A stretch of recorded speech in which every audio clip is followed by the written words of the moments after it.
எல்லாருக்கும் வணக்கம். நிறையா பேசிட்டாங்க எல்லோரும். So first Ratna. ரத்னா வந்து நாங்கள் ஸ்டோன் பெஞ்ச் ஸ்டார்ட் பண்ணப்போ வந்து இந்த ஷார்ட் ஃபிலிம்ஸ்லாம் வச்சு ஒரு ஆந்தாலஜி பண்ணப்போ அந்த ஷார்ட் ஃபிலிம் பேர் மது தானே, மதுன்னு சொல்லிட்டு ஒரு ஷார்ட் ஃபில்மு.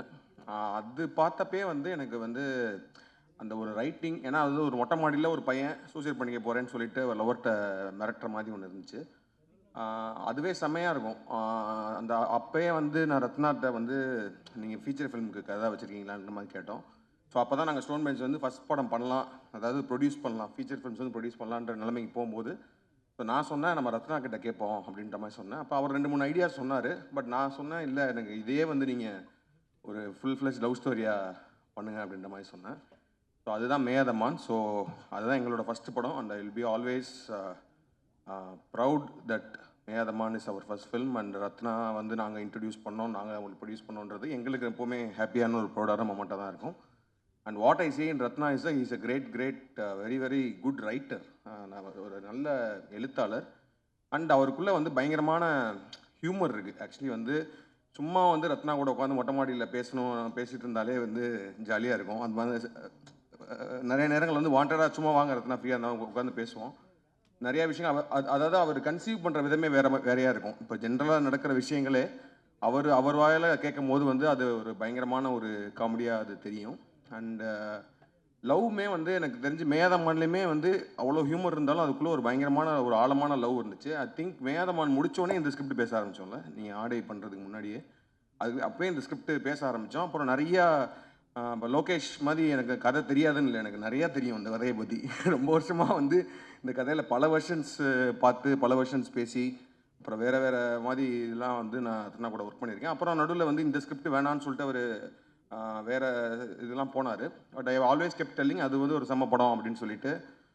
அது ஒரு லவ் ஸ்டோரி. பேசிக்காக லவ் ஸ்டோரி எனக்கு என்னை பொறுத்த வரைக்கும் லவ் ஸ்டோரி வந்து அது யார் அந்த பெர்ஃபார்ம் பண்ணுறாங்க அதுக்கு வந்து ஒரு செம்ம ஆக்டர்ஸ் பிடிச்சிட்டாலே வந்து அது கனெக்ட் ஆயிரும். ஏன்னா வந்து ரொம்ப ஸ்ட்ராங்கான ரைட்டிங் இருக்கும்போது the next thing is the strong performances தான்.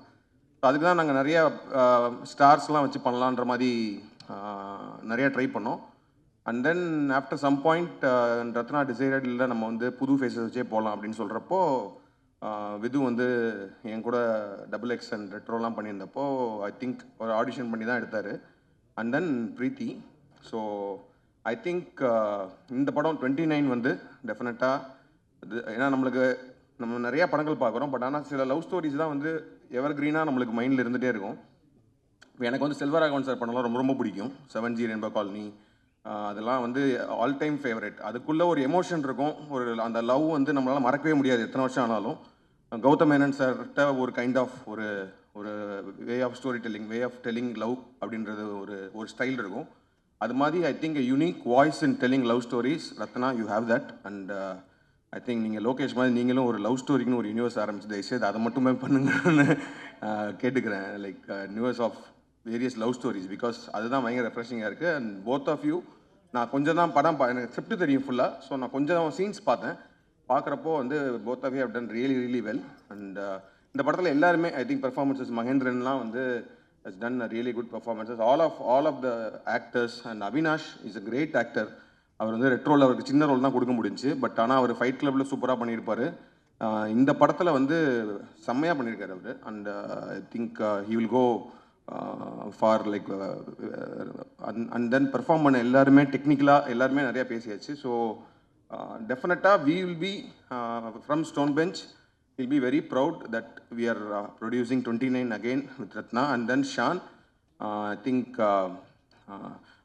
நீங்கள் அந்த பொண்ணு வந்து அவர்கிட்ட சொல்லுவாங்களா ரசிகண்டானின்ற மாதிரி ரெண்டு பேரும் ஏதோ உள்ளுக்குள்ளே பயங்கரமான ஒரு லவ் இதெல்லாம் இருந்தால் தான் இதெல்லாம் வரும். ஏன்னா எனக்கு தெரிஞ்சு, ஏன்னா அந்த பீச்சில் வந்து பூ வாங்குகிற சீன் வந்து நான் ரொம்ப வருஷமாக படிச்சிருக்கேன். முன்னாடி படித்து இதெல்லாம் மறந்துடுச்சு. அப்புறம் நடுவில் எனக்கு அந்த பூ பாடல் பார்க்குறப்ப வந்து ரத்னாட்ட ஃபோன் பண்ணி சொன்னேன், என்னங்க எப்படிங்க அது கவிதைலாம் எழுதுகிற அளவுக்கு என்ன மேட்ரு அப்படின்னு. வெரி கியூரியஸ் ரத்னா, என்ன இது வந்து ஏதாச்சும் அதை நீங்கள் பேசும்போது தயவுசெய்து கிளாரிஃபை மட்டும் பண்ணிடுங்க, என்ன ஸ்டோரி எங்கேருந்து இது வந்துச்சுன்றது தெரிஞ்சே ஆகணுன்ற மாதிரி தான் இருக்குது. And Shaan and all the songs. And லாஸ்ட்டாக ரிலீஸ் ஆன பொல்லாத ஆசைகள் வந்து யார் பாடியிருக்கா, ஒரு சத்யபிரகாஷ் அண்ட் சைந்தவி, சூப்பரான சாங்கு. பட் ஆனால் எனக்கு அவர் ஒரு வெர்ஷன் பாடியிருக்காரு ஷான் ரோல்டன். அது நாங்கள் வந்து ஒரு நாள் வந்து ஒரு நைட்டு ஃபுல்லாக நானும் இதுவும் உட்காந்து அந்த பாட்டை அப்படி போட்டு பசங்களாம் உட்காந்து கேட்டுட்டு இருக்கும்போது நைட்டு ஃபுல்லாக ஓடிச்சு அந்த பாட்டு. தயவுசெய்து அந்த பாட்டை வந்து மேபி படத்துலேயே வைங்க, இல்லைன்னா படம் முடிஞ்சதுக்கப்புறம் கூட but that's my favourite thing. And நேற்று நம்ம அந்த ட்ரெய்லர் லான்ச் ஒன்று பண்ணலாம் அப்படின்ற மாதிரி பேசிகிட்டு இருக்கும்போது வி ஆர் டிஸ்கஸிங் நிறைய வெர்ஷன் ஆஃப் ட்ரெய்லர் ரத்னா அனுப்பிச்சாரு. ஆனால் எங்களுக்கே ஏன்னா ஒரு ப்ரொடக்ஷனாக பார்க்கும்போது பயங்கர கன்ஃபியூசிங்காக தான் இருக்குது. எந்த ட்ரெய்லர் நம்ம ரிலீஸ் பண்ணலாம், கமர்ஷியலாக அதாவது வந்து தேட்டரை உள்ளே வர வைக்கிறதுக்கு ஒன்று பண்ணுமா, இல்லை படத்தோட மூடுக்கு ஒன்று பண்ணுமான்னு சொல்லி நிறைய டிஸ்கஷன் போயிட்டே இருந்துச்சு. அப்படி இருக்கும்போது ரத்னா சொன்னார், இந்த படமே வந்து பார்த்தீங்கன்னா வந்து ஒரு லைஃப் ஆஃப், அதாவது சத்யா அப்படின்ற கேரக்டரோட அவனோட 29 வயசில் அவனோட 10 அத்தியாயங்கள் தான் அந்த படமே. அதில் வந்து ஒரு அத்தியாயத்தை மட்டும் நம்ம ரிலீஸ் பண்ணுவோமான்னு சொன்னார். எனக்கு அந்த ஐடியா ரொம்ப இன்ட்ரெஸ்டிங்காக இருந்துச்சு. ட்ரெய்லர் டீசன் தான் ரிலீஸ் பண்ணாமல் மேபி ஜஸ்ட் அந்த படத்தோட என்டையர் மூட் என்ன மாதிரி இருக்க போகுது, அந்த கேரக்டர்ஸ் யார், அந்த how serious is that love between them அப்படின்றதெல்லாமே சொல்கிற மாதிரி அந்த சீன் இருந்துச்சு. அந்த சீனை நேற்று தான் நான் பார்த்தேன். Extraordinary film making, extraordinary writing. It was shot in a single shot. அதோட சவுண்ட் டிசைன், அதோட the way it was shot, everything put together. எனக்கு வந்து என்னன்னா பயங்கரமாக நம்ம போய் மெரினா பீச்சில் உட்காந்துருக்கும் போது எதேச்சியா அப்படி பார்க்கும்போது 2 லவர்ஸ் பேசிப்பாங்களா அந்த மாதிரி இருந்துச்சு. And performances. So we thought okay நம்ம டீசர் ட்ரெய்லர்லாம் இப்போதைக்கு ரிலீஸ் பண்ண வேணாம், அது வந்து ரிலீஸ்க்கு ஒரு 3 நாளைக்கு முன்னாடி ஒரு ட்ரெய்லர் ரிலீஸ் பண்ணிக்கலாம், இதை நம்ம ரிலீஸ் பண்ணுவோம் so that it can give an idea about the film அப்படின்ற மாதிரி. And thanks to every one for coming. And Lokesh, ஏன்னா வந்து ரத்னா வந்து எப்படி அந்த மது ஷார்ட் ஃபிலிம் வந்து ஒரு ஆந்தாலஜியில் இருந்துச்சோ, லோகேஷோட ஒரு ஷார்ட் ஃபிலிம் களம்ன்றது இருந்துச்சு.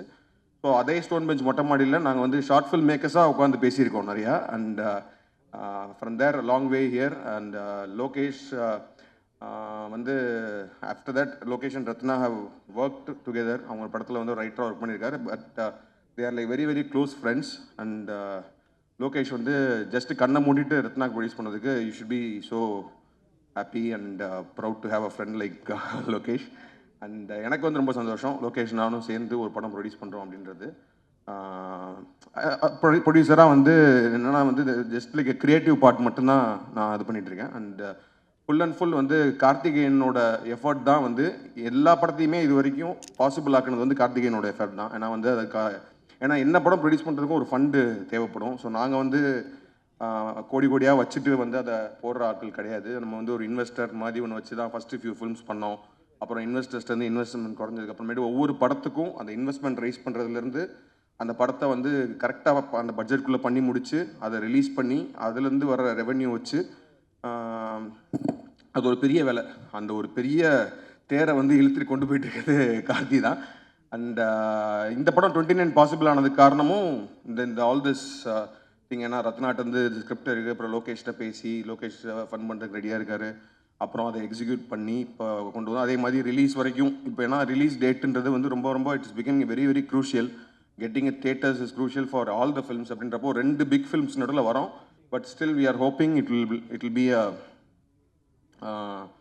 Very good film. அண்ட் மக்கள் பயங்கரமாக கொண்டாடக்கூடிய படமாக இது வரும்னு நினைக்கிறேன். And as I said Stone பெஞ்சில் வந்து நாங்கள் நிறையா படம் பண்ணுறோம். எங்களோட மோட்டிவ் வந்து என்னென்னா, ஒரு படம் நம்ம ஒன்று பண்ணுறோம் அப்படின்னா இந்த படம் எப்படி ஓடாமல் போச்சு அப்படின்ற மாதிரி படங்கள் பண்ணலாம். இந்த படம் சூப்பராக எதுக்கு ஓடிச்சு அப்படின்னு தெரிகிற மாதிரி படங்கள் பண்ணுறோம். ஏன்டா எப்படா அந்த படம் ஓடிச்சு இந்த மாதிரி படம் பண்ணக்கூடாதுன்றது தான் எங்களோட மோட்டிவ் இது. ஸோ அந்த மாதிரி இந்த படம் வந்து கண்டிப்பாக ஓடுற இதில் தான் இருக்குன்னு நினைக்கிறேன். Thank you so much.